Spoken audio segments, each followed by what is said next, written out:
હાલ મહત્વપૂર્ણ સમાચાર સામે આવી રહ્યા છે। મળતી માહિતી મુજબ દિલ્હીના ડીજીપી જે છે વડોદરા થઈને એસઓયુ જવા રવાના થઈ ગયા છે। જી હા, રાષ્ટ્રીય એકતા દિવસની ઉજવણીમાં સહભાગી થશે।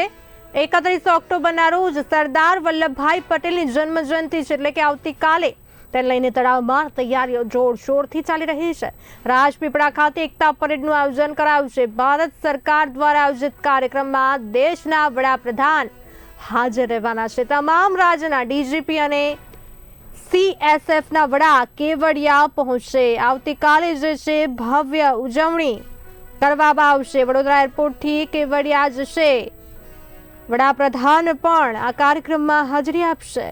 31 ઓક્ટોબરના રોજ સરદાર વલ્લભભાઈ પટેલની જન્મજયંતિ નિમિત્તે યોજાનાર રાષ્ટ્રીય એકતા દિવસની ઉજવણીમાં કાર્યક્રમમાં વડાપ્રધાન નરેન્દ્ર મોદી પણ ઉપસ્થિત રહેવાના છે।